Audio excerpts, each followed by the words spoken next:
400尺嘅3房1廳，我哋用6萬蚊就搞掂晒全屋家私啦。今次我哋嚟到慈雲山慈康村，睇下呢個單位現代簡約風格，你哋又中唔中意？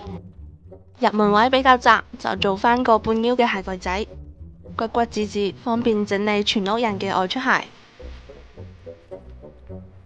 跟住我哋入到客廳，喺梳化隔離做翻個書枱櫃，唔好浪費客廳嘅位置。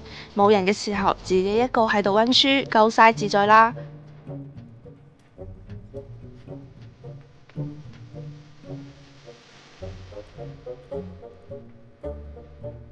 最過嚟就係飯廳，咁樣一個高身嘅餐邊櫃，有擺裝飾嘅中空位，又有神主位，儲物量都好夠㗎。過嚟隔離呢間房就做咗地台床同埋一排吊櫃，主要都係為咗收納。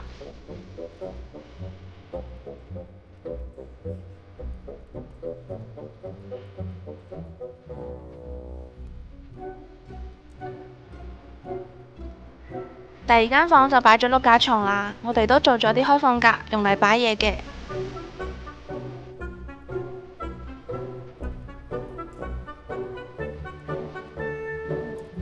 咁主人房就做咗地台、床頭櫃同埋滿牆嘅倒頂衣櫃，奶白色嘅櫃門襯翻原木色，充滿日式 feel。